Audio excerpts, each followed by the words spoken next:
Ladies and gentlemen, welcome back to another episode of The Intelligent Moron with Alex Silva. I hope you all had a good weekend, a good Father's Day. I know I did. We went to a couple of breweries on Father's Day in celebration, of Father's Day. I hadn't been to a brewery in like maybe 3 or 4 years the last time I went to a brewery. And got a little too wasted that last time, so I gotta admit, when we were gonna go, I was like, oh, I hope I don't drink too much. I didn't drink too much, but I did have a good time. We got these things that were called flights, where you can like sample different types of beer or like seltzers or whatever they make at the brewery. And I also ordered a mule, which is like a liquor-based drink with like some like soda or ginger beer or whatever, and then some ginger. It was pretty good. It was like some kind of like Mexican style drink. It was pretty good though. And then we went to another restaurant after that, and then we got actual food there, and it was pretty delicious. I've always kind of been a fan of the food that is at breweries or the food that's at pubs. Like a brewery can have like, all the beer you want, but they got some pretty good food there. Like some like actual appetizers that are like not skimpy. They're pretty hefty. They're usually like cheesy bites or cheese curds or stuff like that, or something that's like kind of, able to soak up some alcohol. And we had some hot wings. And then we had these macaroni cheese bites with bacon inside of them. It almost looked like an actual meatball, but stuffed in it was macaroni and cheese and some bacon bits. And those were actually delicious. I could not believe how good that they were. And it just like goes hand in hand. It goes together so well. Like I understand. I could see how like people in Europe or like in England can just live off of like pubs, the pub lifestyle. Now I'm pretty sure that the food in England is probably not even as close to being as good as it is in the United States pubs / brewery type of restaurants. I mean, don't get me wrong, it's not called a pub, right? But it has like a pubby vibe that I feel like it's pretty close to it overseas. And then we had these steak bites, which are also really delicious. And then the actual food that I got was a steak sandwich, was just incredible. I couldn't believe how good it was. And we went to this area in downtown where it's like they're not too far from each other, so you can just kind of walk there. And it was just a chill time. Very chill, really cool. Good weather too. The weather, again, in Central California has been pretty awesome this summer, even though it's not really, well, yeah, it is summer now, I think. I'm pretty sure it's now hit summer in the calendar. It's been pretty mild summer. Now, I look in the, I Google not Google, but I do like look up the weather on the weather app. And I try to go as far as I can to see, like, okay, like, it's been nice. It's been, like, 80, sometimes 78, 79, not too bad. But I'm always, like, thinking in my back of my head, like, okay, when is it finally going to hit? Like, when are we going to get that 109, 110 weather? Because knowing, where I'm from, where I live currently, it's like, it's going to happen anytime soon. Sooner or later, it will hit and it will happen and it will be miserable. Like, I think that there was maybe one day last week where it actually got pretty hot. It got to 96 or 97. And I was like, oh shit, this is hot. And I remember getting into my car and it being super hot. Like today I got into my car and it was not hot. It was like 81 the high was today or something like that, 80 something. And it was just not that hot in the car. And I know as soon as it does get hot, getting in my car is going to be like an actual, something that can actually hurt me. If I touch the seatbelt, if I have like my hydro flask in there that has like little metal edges on it, and I touch that, it'll just burn me. Just and of course, like the hot air that comes out of your AC when you first turn it on is just terrible. You gotta drive the car a bit for it to get cool. It's always just a struggle to live with down here. But hasn't happened yet. Will be happening, but it's only a matter of time before it actually does happen. I really hope it kind of doesn't happen, but at the same time, I think that it would be kind of awkward and a little weird and strange. Like, let's just say like it never really gets that hot this summer, where I live in California. What if it stays cool? What if it's like it never really goes past like 100 or 99? It never really goes gets that hot for like the entire summer. Then what can you expect for like winter, fall and winter? Like, how is that going to shape up? Like, what's going to happen? What are the repercussions of having like a light summer? Because we had like a pretty rainy and wet winter last winter, and fall was pretty wet and rainy. And is it like now a new cycle, or what happens? I mean, I just feel like it's like, we think we don't know. I mean, we don't really know. We can't really predict it all that well. I mean, I've seen, and I've read about like predicting weather is so hard to do. It's like impossible. Like, we can probably predict like within like the next couple hours if it's going to rain or not. But more than that, it's kind of a toss-up. Those meteorologist predictions, I don't know if they're always that accurate, but at the same time, it does kind of seem like when it comes to like temperature, cloud cover, pretty accurate. Rain, however, I've seen rain in the forecast that's supposed to be where I live hit at this specific time.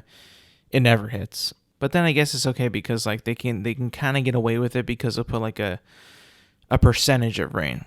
Like if you see like a little rain cloud with some water droplets on your phone app, your weather app, it says like 20% chance. Probably not going to rain.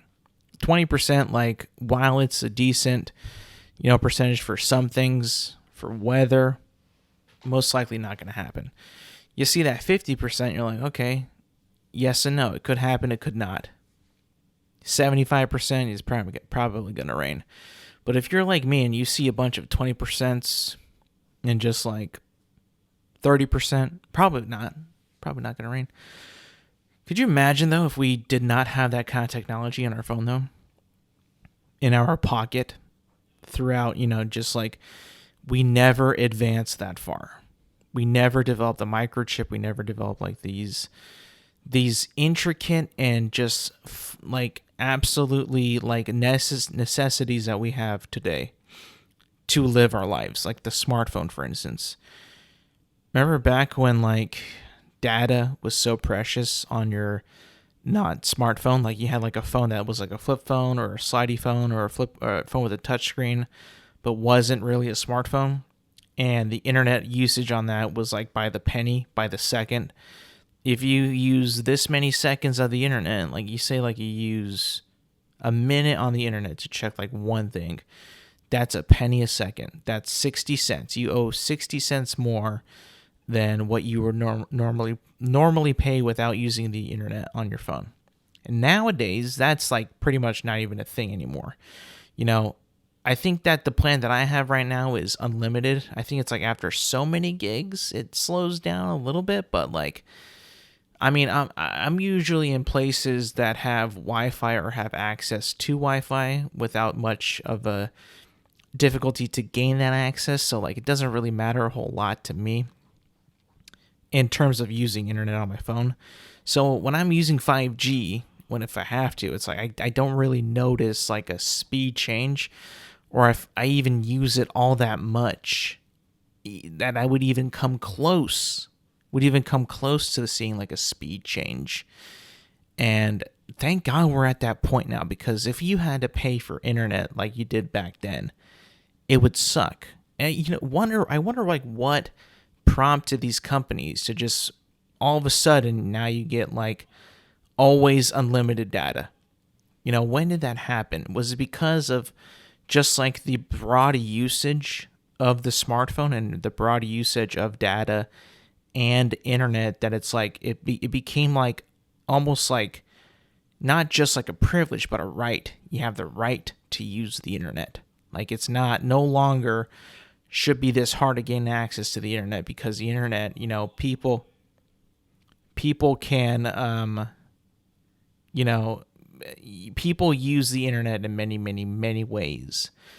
But the way that I think that society, companies, schooling, even your workspace, they want you to use the internet in order to gain knowledge. Not necessarily knowledge of how things work, but necessarily knowledge for you to get your job, your course, whatever you have to do done, your task, whatever you need to use the internet for to get it done. You need to look up something. You need to find an appointment for something like that. You're going to need internet. You can't just, go to a phone book anymore because those are like don't even exist anymore. You can't find a phone book. What are you going to do? You're going to have to Google this place and find the number of this place that you're trying to call. In order to do that, you need internet. It's almost become like a major necessity. And I don't understand how anybody can live without it, and like in these times. Like whenever there was a kid in school, like in college, that would always, be in the library, I would be like, why are you always here? Why are you always here? Why are you typing up your paper? Why are you doing every single thing in the library? Is this so you can focus? Is it because there's a distraction at home? Do you get distracted easily at your house? What's going on? And the kid was like, no, because I don't have Wi-Fi at my house, so I can't do my research. I can't look up information. I can't log into this. I can't submit my essays. It's like, oh, shit. That to me was kind of a shock. And this is probably like maybe 6 or 7 years ago when I was like still in college. And I remember that and I was like, dang, bro, like back then I didn't have the best internet. It did not have the best internet at all, but I still had something, I had a decent enough Wi-Fi where I was able to Google all the information that I needed, surf the web and get sources, and also be able to submit papers through the internet source, through the internet, platform or whatever, to submit my assignments on time and do it like that. Usually no problems at all. I'd had no reason to be like, I gotta go to the library because I don't got Wi-Fi. That was strange to me back then. And it made me realize, holy shit, I'm pretty lucky right now because I think that, as hard as school might have been for me, as hard as it might have been for me to actually find the information in the aspect of using my brain power and what I've learned during school, to use the tools that I've learned to make researching for a paper an easier and a more efficient use of my time than actually, not having the tools, right? It's like if you're a carpenter and you straight up, know what to do, everything how to do it, but you don't got the tools. For me, it was like I sort of know how to do it, but I have the tools, and we're just going to make it the best that I can with the equipment that I have, which is all I need, but I don't have the knowledge to complete the task. That's like the best way I could describe it. I mean, like I said, I wasn't a good student. I mean, that also kind of comes off as I was an ignorant student. I was a distraction in the class. I wasn't. I didn't really apply myself all that much until I had to, which was in college. I mean, I had to in high school too. Don't get me wrong. You don't want to fail classes. You don't want to be left behind. But it doesn't really sink in until you start to pay for your books, pay for all this shit, gas, parking passes, tuition. It's like, oh shit. I really got to focus up here and not be such a piece of shit and actually do my assignments and do them well. That way I don't have to, redo all this shit. If you hear yelling in the back, it's somebody playing video games down the hall. But anyways, back to the internet being such a absolutely necessity now. It's become a thing where people like to spend the majority of their time is on the internet now. The internet has really become like the new luxury of your life. You could be in a beautiful, beautiful resort beach. You can be in a beautiful resort, a beautiful beach island, beautiful weather, room service and food to your delight. But if you're if you live on the internet, you probably could not enjoy that experience unless you completely cut yourself off and be like, okay, you have to accept that you have no internet and you're just here with nature. Now, I think that I could do that. I would actually think that I'd be able to because I've had practice of this before. I've actually had practice of this. And it was like maybe a year or two ago, there was a movie or a game or maybe a movie that I was really anticipating to see. And I actually took off social media on my phone. All of it. Twitter, Instagram, Facebook, Snapchat, Reddit, everything. I took it all off. Completely deleted it. I was like, nope, I'm not going to take a chance to spoil myself. I think it might have been for Spider-Man No Way Home. I'm pretty sure it was Spider-Man No Way Home that I just completely shut everything off and deleted it because I didn't want to know any spoilers. So I did that. And once you do that, the first few hours, you're kind of like, you look at your device and you look at your phone and you're like, what do I do? What do I do? You're probably sitting in your house, your apartment, whatever. You have a fan blowing, you have AC. You're comfortable, right? You're comfortable. You're not, outside, sweating your ass off. You have a house, you have a roof over your head. You're comfortable, right? But you feel like you're missing something that's completely necessity. That's a necessity to you now, which is surfing the web, particularly social media. We'll just call that the internet for right now. You feel a little left out. You feel like you're missing something. You feel like you're not caught up. The internet is like that's how we get information out. That's how we know things. One of the bigger sources, if you can even call it a source, one of the biggest and truest ways to get information right at the second is no longer really like newspapers, news sites. It's pretty much Twitter. Twitter, there's so many people on it, so many people tweeting and chatting about things that are happening right at that moment. You see things trending, you see news break, you see things happen, you see good things, bad things all at the same time. Pretty frequently, one after the other. And then you're like, well, you feel like you're missing something. So when I deleted the social media for that week or week and a half, I can't remember how long I actually was off of it, it felt good. After that first day and a half or whatever it was, it actually felt good. I felt more productive. I was able to just do more things, not be kind of stopped and distracted from it and kind of linger for too long or not go to bed on time or not go to bed right away or not do things right away. I would always kind of delay it because I would be distracted by social media. And at that point, it didn't feel like a distraction either. I have this whole routine whenever I wake up, whenever I come home, I do three things. I check Twitter and Instagram. And then two things, Twitter, Instagram, in that order. I do that.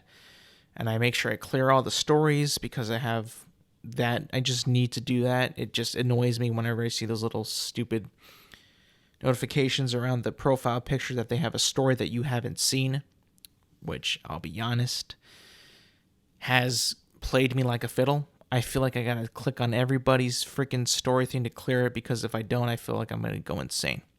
Maybe that's some kind of mental thing that I haven't, discovered yet, or hasn't been diagnosed yet, but it just annoys the fuck out of me. I can't stand it. And you know what? I'll be a man, I'll say it. Instagram has gotten me. They have me hook, line, and sinker at that point, because I do click on those stupid stories, and I do painfully skip through ads that show up on those when I want to clear them all. And I see every ad.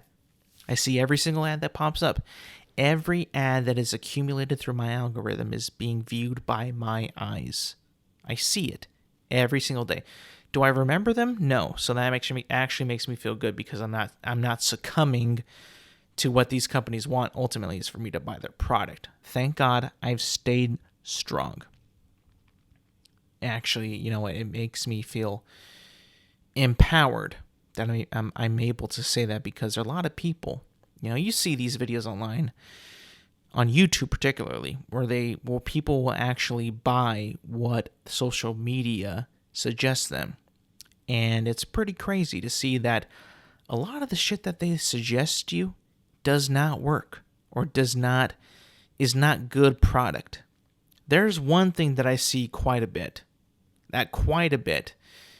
And, I'm going to speak like towards my phone right now, because I want it to hear me, because I want to do this check after this recording, is like how much of what I'm saying right now is going to be accumulated into an ad in my algorithm on my social media, Twitter and Instagram, like what's going to pop up. So I'm speaking into my phone microphone right now, because I just want to test it out. Report back next week about this stuff. What I've been seeing lately on ads in Instagram in particular is ads for t-shirts that are for big boys to make you look like a skinny boy. Like shirts that are tighter at the top, and if you got a belly, loose at the bottom, that way you look like you're in shape. And I don't know if they work. I'll be honest, I have never bought them. I've seen them in the video ad, but I don't know if that's really the shirt that they're advertising. It doesn't make any sense. I feel like, well, sure, you can buy this shirt. Sure. But what if you just decide to work out and lose weight? But then again, that doesn't make the money. They can't sell a shirt if you work out and make money, or if you work out and lose weight. And that was kind of freaky. That was actually kind of insane, because I normally would just like ignore that. But since like I've said before in the past episodes, I have been working out, and I still do as much as I can every day. I try to do it every day. And I have been pretty consistent with it, and I have noticed like my shirt actually has been kind of feeling looser, so that's a good thing. But seeing an ad for a t-shirt that essentially is saying, no, you don't gotta lose weight. Just buy the shirt and you'll appear skinnier. And I was just like, what is happening? Like, shouldn't we be promoting probably like, better diets, exercise? I also follow a lot of people, not a lot, but a few people that are fitness influencers. And, they don't have any of that stuff. They don't have any shirts that make you, look skinny. They just work out and exercise, and then they look good. That's all it is, really. But then I see these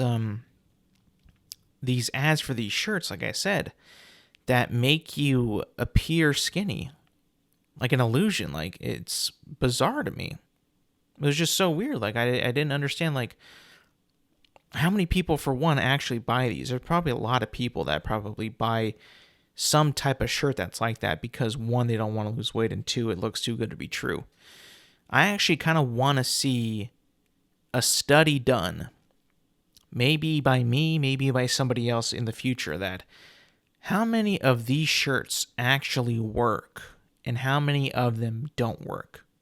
I would say, if I were to guess, I'll be honest, I feel like a lot of them don't work at all. That what they show in those promotional videos and those advertisements is all based on angles and lighting. The lighting, if you notice, is like always like too good to be true. Some good shadows in that lighting that kind of make it seem that they're not, that they could be, making it seem too perfect. The perfect lighting and the perfect angle, you'll look skinny.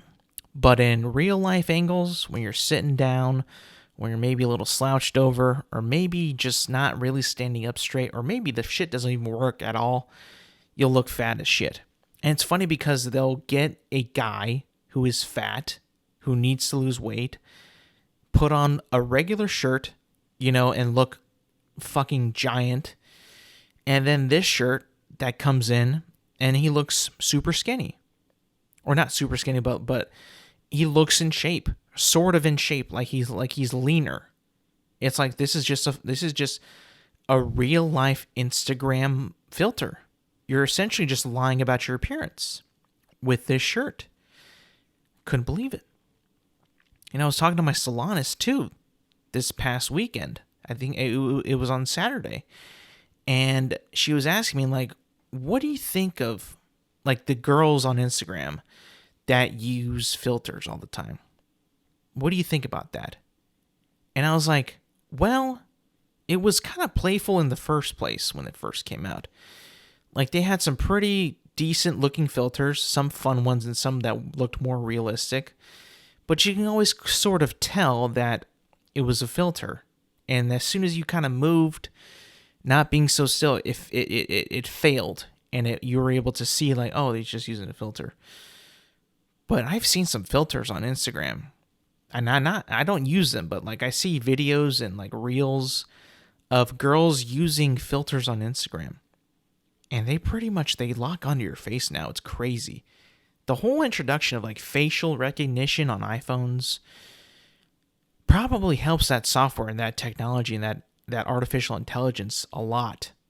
Quite a bit, because, man, every time, like, you probably see like some, girl with a filter on like a story or whatever. A lot of the times they have filters on now because they probably just don't look like that. They don't like the way that they look at that moment, with or without makeup. And I was like, you know what? It's kind of hard to read now. Some of it's getting a little too good. Some of the filters are looking a little too good. And, with the advancements in like AI and deep fakes and all this type of stuff, it definitely does feel like we're heading in a direction of phonies. Just a bunch of phonies. And people who are frauds and fakes. From filters on social media to shirts that make you look leaner.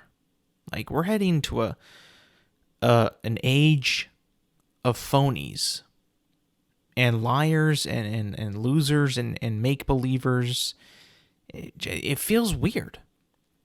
But I still think that the number one thing that's weird has got to be those skinny shirts, man. That is, to me, not only like a product that says, hey, you don't need to work out, buy my shirt. That is bizarre. That is actually bizarre. That really just feels like this company, this outlook advertising to the American people, they're essentially saying that these fuckers are not going to work out. So let's make a shirt that makes them look like they do work out. And I've seen them multiple. Like they have like tight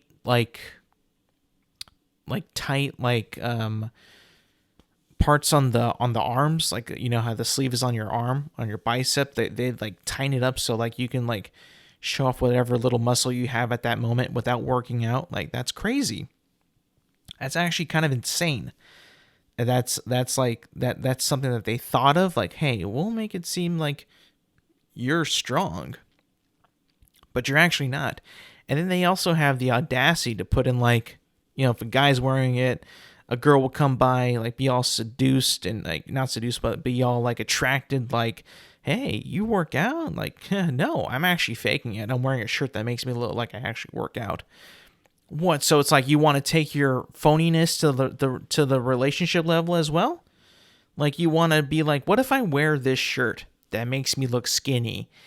And then she's like, take your shirt off, and you're a fat piece of shit, and you have actually not a lot of, attractiveness features to you. I'm not saying that looks aren't everything, but you're essentially lying about your appearance.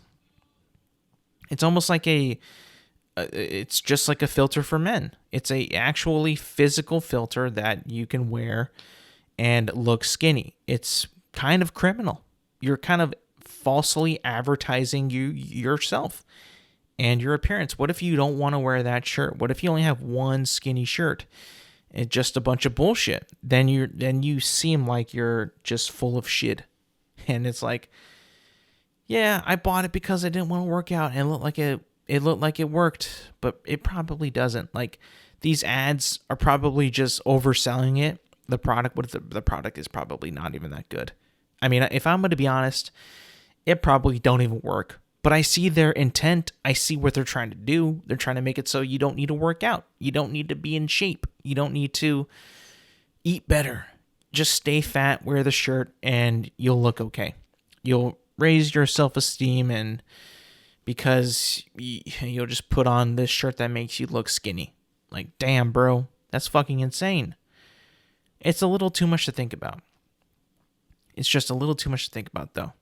Like, whenever I see that bullshit, man, it's just like, dang, fuck, I hope no one's buying that shit. But then again, I always see, like, different companies make those type of shirts. So, like, maybe one company goes under, another one comes up, and it's like a cycle, because they all kind of have the same idea. One kind of fails because it's clearly bullshit. Another one says that it's better than that one, and then it's just the same bullshit, and then it's just, it just falls and never comes back. The real solution to this problem, the skinny looking shirt, is to just exercise and eat better. I mean, like, if you have the determination to want to look a certain way, to lose the weight, if you're actually tired of how you look and want to look better and feel better, which is the number one goal. You want to feel the best that you can be, feel as good as you can be, as healthy as you can be. The only real option is diet and exercise. Wishing you were skinny is not going to work. Trust me, I've been there. Before I started working out, I was always wishing, damn, I wish I was skinny.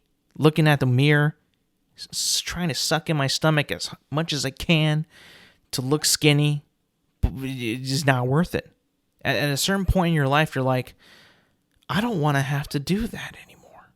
I don't want to have to suck it in or have a good angle and, try to look the best I can. And by the clothes that I wear, wearing black shirts when you don't look that good. It's like, it's just stupid. It's too much maintenance. If you exercise and you start eating better and you lose weight, you won't have to do any of that bullshit. It's also better for you and you feel better. So I was just like, I was done trying to pin myself up and try to make myself look better by sucking in my stomach and wearing the right clothes. And it was just stupid. It was dumb. And I wish I had done it sooner. But I didn't. But I'm doing it now. And I gotta say, I feel a lot better. The energy levels are there. It just feels better. You look better too. And there's not truly, I'll be honest with you. Like I said before, my shirts have been starting to feel a little bit looser. That is such a good feeling. That is such a good feeling when you're not filling up your shirt with fat and just like bulging your stomach and seeing your stomach actually expand over time because you don't work out and you don't exercise, is seeing that recede and go back down is, and you actually feel it, like the looseness in your clothes. Oh, dude, it's a great feeling. It is an amazing feeling. It's like, damn, I got so much more room now. What if I get to a size lower, smaller, or whatever? I'll be able to fit into better looking clothes. It's a great feeling of self accomplishment, and it truly feels amazing. So I know that I was talking about the internet, and it kind of got on a tangent about these stupid ads that just kind of, pop up. I think it was because my phone probably could tell that I was working out and tracking my workouts and tracking my exercise. It probably thought that, hey, he's trying to work out. Let's get him before he's too skinny. That way he can buy our shirt. Like, I don't know. That's just kind of how I thought. The internet is just an evil place. It's evil, but it's so necessary nowadays for stuff to communicate, for business and all that. It's part of our nature now. It's really just like, it's good, but it's also very bad. Kind of like pizza. Pizza's really, really good.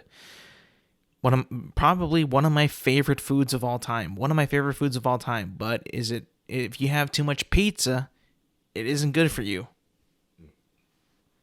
So I guess, the message of this story is, or the bulk of this whole thing, is that use the internet in moderation.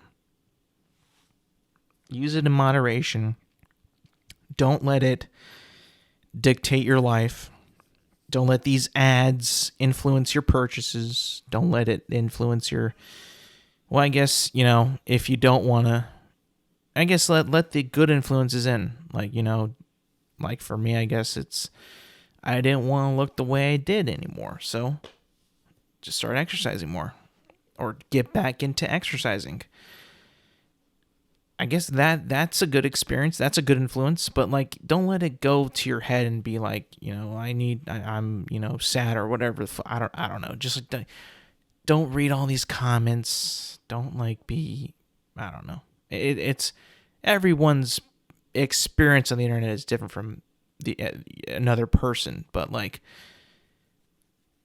just navigate it the best you can. I guess navigate the best you can. Don't get scammed. Don't get duped. Don't get algorithmed. That's always the worst, when you get algorithmed and you can feel it. Like, oh, I was talking about this yesterday, and oh, look at my phone, I got an ad for this and this and this.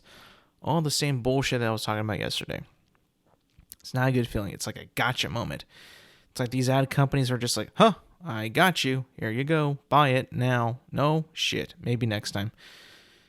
But when you do reject it, when you don't buy it, when you see ads and you don't buy it, it's one of the better feelings in the world. It's like, yeah, you ain't getting shit from me, bro. One time I was talking about bread with somebody. Actual bread. What did I get an ad for? Rainbow bread. Wonder bread. I didn't buy that shit. I bought a good bread. And I was like, bitch, I got you. I get ads for like, other dumb shit like wallets and, little fucking clips that you put on the back of your phone to keep your credit cards right by your phone. I don't buy that shit, bro. I just fucking keep my wallet. But I see ads for that all day and night. And every night when I go to bed, I remember what I saw that day. Ads for this and that and the other. I sleep soundly knowing that I did not let them win. I did not let the advertisement win. I won that battle. It's like man versus ad. I did not let them win. In this battle, man won and ad lost. There's not a better feeling. Now, it's different with food, obviously. When I see a commercial for Taco Bell, I do think about it sometimes. But I normally don't buy it, and that is also a win. That's a win. You gotta take the little victories and march with them to the end, because those little victories will mount up and you'll be like, you know what? I may have lost a lot in life, but I've also won much more than you can possibly imagine. That's kind of how I view it. Wins and losses. This guy's being too fucking loud, shit. But as, also it being Father's Day this weekend, I also saw a little film. Big film, actually. I saw The Flash with, I'm pretty sure he's actually, well, I don't want to speak for him, but like, the star of The Flash, Ezra Miller, has not been in the best light the past couple years.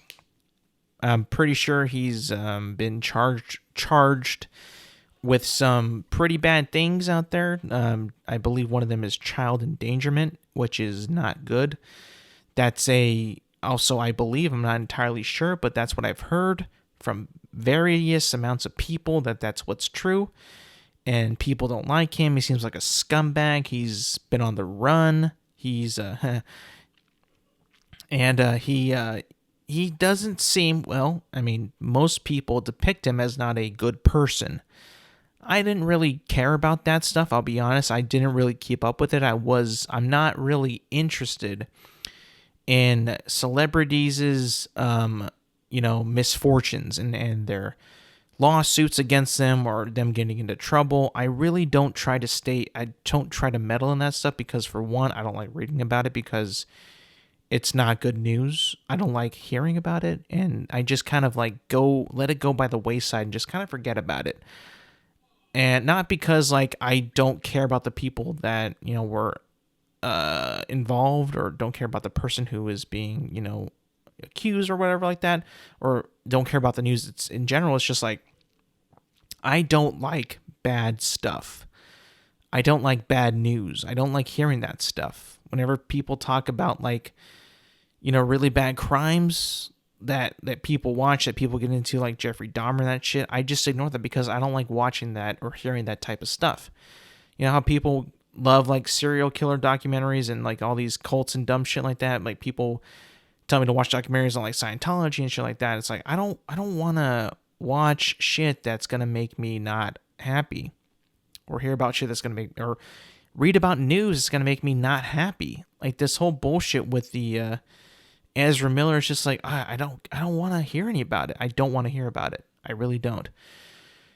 And then people will be like, well, if you're going to go see his movie, do you support him? It's like, I'm truly so naive to the whole situation. I wasn't even really sure of what he was actually in trouble for. So that all kind of went by the wayside for me. Like, I'm sorry if you think that I need to take a stand. It's just like, I don't really feel like I want to hear about that bad shit. I know it's there. I know it's problematic. And it's just like, what am I going to do about it? What can I possibly do about it? I can't do nothing about it. So I'm not going to pay attention to it. So I went to go see his movie. And, maybe I'm wrong about this. Maybe I'm a little bit on the right trail. But looking at how this movie has done so far in the box office, we'll get to the review shortly, but I kind of wanted to talk a little bit about this. If you remember me talking about this maybe a few months ago, maybe a couple months ago, a couple episodes ago, I'm pretty sure you can probably get a snippet of like me talking about like how there's been quite a bit of buzz from people in Hollywood, namely James Gunn, I think the CEO of Warner Brothers, Tom Cruise, people like that, saying that The Flash is a pretty damn great film, like one of the best movies that they've seen, or they loved it. They loved it so much. And I was always on the fence about that. I mean, number one, of course, James Gunn is going to say it's one of the best comic book movies he's ever seen. He's now in charge of that. He's going to say that. He has to say that. Or if he says anything otherwise, they're going to be like, what are you saying? Why are you not backing us 100%? Even though it's not even his movie. Like, he did not make that movie. He was not involved, I'm pretty sure, in making that film. At least I didn't see any credits of him as like a producer or whatever in that fucking thing. So, But he did inherit DC, so this is pretty much his asset, his product that he has to market and make succeed. So, of course he's going to say that. Of course the CEO of Warner Brothers is going to say it's a great movie because he's the goddamn CEO of Warner Brothers. Of course, well, Tom Cruise, that kind of surprised me. I was like, why would he say that? He's not involved. Maybe he's just trying to champion the movie so it could do well, to save the movies. I agree. I mean, that's a pretty valid point, but like, were people really going to take that too seriously? Were people going to be like, why are you seeing this movie? Because Tom Cruise said it was great. No one's going to actually say that. No one cares about that. No one cares about what Tom Cruise says about a film that he's not in. It's just not going to happen. I guarantee you, nobody saw Flash because they heard that Tom Cruise really liked it. That's just not true. That was never true. That was never going to happen. Silly, silly, silly to think about. And the reason I bring this up is because it's actually kind of sad. But, like I said, The Flash didn't do very well. Currently, The Flash has been out for only one weekend, and up to this point of this recording, and it's only made $140 million worldwide. And it opened to like a $55 million opening weekend, which people tell me, people have been saying online, articles, headlines, whatever, that this movie has failed financially. Now, I can only say that, I can, only like draw that inclination is because of how long it took to make this movie. I believe it was initially supposed to come out in 2021. Delayed, reshoots, the whole Ezra Miller thing, trying to keep him in the film, trying to make it so that he himself being in the film does not detriment the film's potential. Maybe that was the case a little bit with that soft opening weekend, but I'm not too sure if many people in the movie-going zeitgeist remember that, or even like have that in their brain at this moment. I don't know. But opening to $55 million in North America, right, in the United States, where all we can fucking talk about, all people like to watch now is superhero films. Seeing a movie with The Flash in it, with Michael Keaton's Batman in it, and Supergirl and Ben Affleck's Batman in it, only make $55 million opening weekend? For Warner Brothers, that's got to be a punch in the face. How does that happen?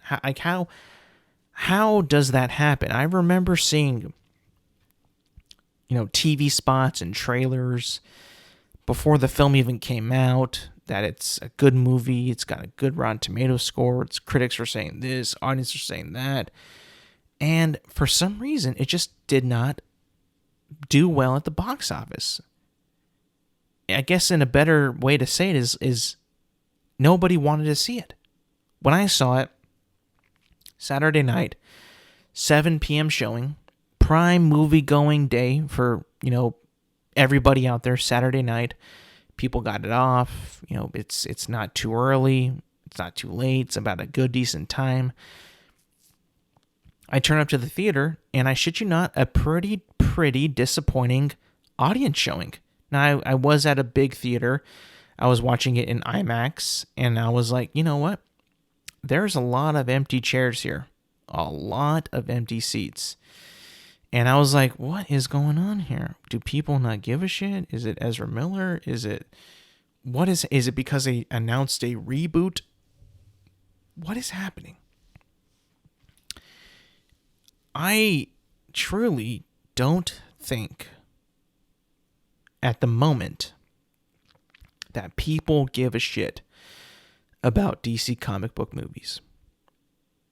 Truly don't give a shit. And this is not just because of Flash, but no one fucking saw Shazam 2. Black Adam did not perform well. And they saw Wonder Woman and Suicide Squad were both simultaneously released on HBO Max at that time, so it's kind of cutting into the box office money. And Birds of Prey was not very good. He's made a lot of money. And I just really don't think that anyone gives a shit about DC comic book movies. This would have probably been the one for people to be like, yeah, let's go check it out. It has The Flash. He's popular. It has Batman in it. He's popular. He's Michael Keaton. People like Michael Keaton's Batman. Yet still just can't really make the Marvel numbers. The numbers that Marvel make. Not even close. And I've seen Marvel with some pretty shitty fucking movies, like Thor Love and Thunder, do absolutely so much better than this movie opening weekend. And this movie is actually pretty good. It's not bad. It's not bad. Thor Love and Thunder is atrocious, and that did so much better. So what is it? Is it really the fact that maybe people don't just don't give a shit about DC characters or DC comic book movies? It might be that. It might be that because they have The Flash, who's, like I said, a good character. Black Adam was a very popular character, but, maybe not as popular as Warner Brothers thought. Not even The Rock himself could bring in enough people to make that movie break even or make a profit off that. Not even The Rock. Not even The Rock. I don't know. I don't know what is going on. Are people just so conditioned to be like, if it's not like a Marvel film, we're not going to like it? Is it too stuck into their brain that the way they make their movies is, do that many people know that there's going to be a reboot of the franchise? Do that many people know that all this shit does not connect? But is that what people really care about? Is just a big old cinematic universe? Is that what people want? I don't really know. Maybe to top it off, that this movie, The Flash, his sole purpose was to essentially destroy, retcon, reboot everything that happened in the past. Maybe that is something to think about. James Gunn even said it in his introduction to the DC universe, that this movie is going to provide an entire reset of the universe. Maybe people who liked Zack Snyder's Snyderverse or liked the current DC universe were like, you know what? I'm not going to go watch a film that destroys what I liked before. That could be maybe something that people were like, nah, fuck that shit. That's stupid. That's lame. Because, they've said it. You can tell that this movie is going to do some of this shit like that. James Gunn has come out publicly and said this. That this is going to be a reset, a reboot, retcon, whatever. In my opinion, a destroyer of the universe. So maybe that's what it is. Maybe. But again, DC has been failing for a while. Actually failing. Maybe the fact that they can't commit to a storyline like Marvel is kind of like what's been like making the audiences not want to go see the film. But then again, that's kind of sad for them, because why are these audiences so brain dead and just want to see another MCU type universe? I guess it'd be cool to see like a long storyline, which is what James Gunn's going to be doing in his DC universe. But it's like, are we really just so conditioned to only watching those films just like that for that purpose? We might be. Maybe that's what the audience wants. And DC has not been able to really show that they have any idea of how this overarching story would even all come together, that people just kind of had enough of that. Maybe it could be that. They have the characters to do it. They have great characters, in my opinion, better than Marvel. So what is it? Maybe they're just not wanting to commit to those movies. Maybe they just don't want to see them. Maybe it's not even the fact that They heard that this movie is going to destroy the Snyderverse and destroy the current DCU that's like, that they care about and that they like the movies that were from that universe. Maybe they just don't like the overall experience of the DC movies. Could be that. That's like one of my only real thoughts of like why these movies have not been doing good. Like why? Shazam 2. Oh my God. Terrible. Absolutely terrible. This movie's not going to do that much better. Already going to be, just like, I just don't understand how these movies do so bad. I mean, maybe just people just don't care about DC. Maybe they just don't care about it. It's unfortunate, but it seems like that's the case. Now to the actual review of the film, though. Is it the best movie that isn't as good as these people make it out to be? No. It's definitely a movie that has some pretty good heavy elements. I do enjoy the story, the motivation of the characters, the motivation of Ezra Miller's Barry Allen, and the motivation of the other Barry Allen, played by Ezra Miller as well. That's not a spoiler. The motivation of Michael Keaton's Batman, Supergirl, all those characters to me were really fun to watch, and their motivations and their story arcs and their involvement within this whole movie. The movie itself, the mission of the movie to reset everything is pretty gigantic. It's somewhat done accidentally, and then it's like there's no way back, and it's like catastrophic. A lot of stuff happens. Sometimes too much happens. It feels like it kind of is a little repetitive at some points, and getting the point across like, oh yeah, we got to destroy everything because we got this new universe coming up and we can't have anything remnants of what was before. That's very clear in this film. Very, very clear. Like I said, the performances are really good. The CGI, now this is a comic book film. This is a comic book movie through and through, where CGI has become the main tool of making these films. Well, maybe not the main tool, but like a secondary tool to crafting comic book worlds and comic book fights and comic book sequences that lift off the page into live action, and this is how it would be in live action. This movie has some of the worst CGI I've ever seen. In comic books, comic book movies, and regular movies, just in general, like some of the worst CGI that I have seen in a movie that's coming out in 2023. The worst CGI ever. If you've seen the trailers, and this is not a spoiler, but there is a scene, there are sequences that take place on Earth where other Flash and Supergirl have to square up with Zod and his army. Shit you not. All those extras that are in that battle, the army soldiers, the Kryptonians, none of them are real. They're all CGI, and it is very, very noticeable. It's very noticeable. It's very awkward. It looks terrible. Some of the lighting is awful. There's some close-ups of certain characters who are speaking that are not actually speaking. That mouth is not their mouth. It is pretty jarring in a lot of points in this film. And there is another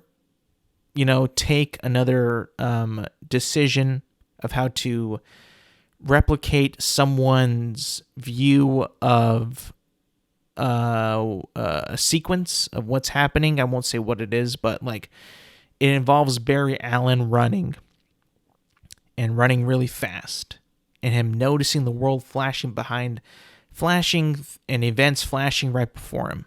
There is a creative decision to make the CGI look the way that it does. And to me, that was not as bad as what people thought it was, because I kind of got the intention of it. I understood what the director and the filmmakers were trying to get at that moment of why it looked the way that it did. But besides that, the rest of the CGI is not very good. There's an opening sequence when Flash has to save people, and it does not look good. It looks super bad. And it's like throughout the whole movie, like the CGI just doesn't really get that good. It gets worse. And it's like, damn, how the fuck do you put a movie out in 2023 looking like that? How do you do that? I don't understand. It's quite jarring, mind-boggling. It's just like, oh no, what are we doing here? So the CGI is just bad. The movie, like I said, has a few pacing issues, a few things that are a little redundant, some things that drag along. A lot of times where, there's a break in the action and people are talking. The audience in my theater was kind of getting a little restless, like, all right, when's it going to pick up again? There's a couple moments like that. I wasn't really feeling that as much as they were, but it was like, I can definitely see like how people were getting a little restless. It definitely feels a little long, and normally I don't care how long a movie is as long as it's good. This one isn't always good all the time, so you can kind of tell that it's a little long. But besides that, the chemistry with the characters, it's all good. The CGI is pretty bad. It does a good job of the moral of the story, the motivation with Barry and him wanting to go back in time and change all the shit is really good. It's actually really heart-tugging. It's emotional. You feel sad for him and the events that kind of, have to go from, to get to where he can actually have an opportunity to change things. And, his build up to, where he wants to be is good. I think it's really good. I think it's fun. It's emotional. It's funny too. But I think that at the end of the day, the movie had a job to do, and it executed it well. And at the same time, you're thinking like, hey, you know what? Maybe all that shit that they were retconning wasn't that bad. Maybe it was kind of cool. Along the way, you get some cameos and you get some cool shit that pops up. Stuff that you probably wouldn't even expect. Cameos that you probably wouldn't even expect either. And like you're like, whoa, that was pretty cool. That was a really cool movie. At the end of the day, though, it's a cool movie. It's not like a great movie. It's not a cinematic masterpiece like James Gunn and Tom Cruise and the CEO of Warner Brothers were saying. Like, they weren't like, it's not that good. It is good, though. And that's why, when I first walked out of the theater, I was pretty excited. I was like, that was super fun. That was cool. That was cool to see. All the fan service stuff, all the cameos. Yeah, it was cool. The movie itself was good. Ezra Miller's good in it. It's fun to watch. Sometimes it can be a little rushed, a little slow, a little repetitive, a little too loud. Like the character, Ezra Miller can be a little loud at some points. But it was fun. It was a fun movie. It was not like super bad. It wasn't like not enjoyable. It was very enjoyable. Some pretty cool moments. There was actually an applause after, which I was not expecting the way that it looked. But yeah, good movie. Fun movie. Cool movie. A lot of fun, actually. A lot of fun. The tone overall was very fun. Their mission that they had to do, they conveyed it in a very fun way. Like a race against time. Almost like a Back to the Future type vibe. It was pretty cool. It was a cool movie. And that's why I'm giving The Flash a 7.8 out of 10. I initially had it at an 8.4, but then I thought about it more, and I was just like, you know what? There's some things that kind of didn't work out for me. Some things I just can't really get over. The CGI being one of them. Like I really cannot believe there's a lot of scenes that look really bad in it. Like really bad. It's like, no way. I can't believe you kind of can't believe it, I'll be honest. You see it and you're like, no fucking way. But yeah, that's the Flash review, and that's going to be it for me today, people. Thank you for listening. Thank you for watching. Remember, you can listen to this podcast on Apple Podcasts, Spotify, and YouTube at Intelligent Moron with Alex Silva. New episodes of this podcast drop every Thursday morning. Make sure to like, subscribe, rate, review, and do all that good stuff.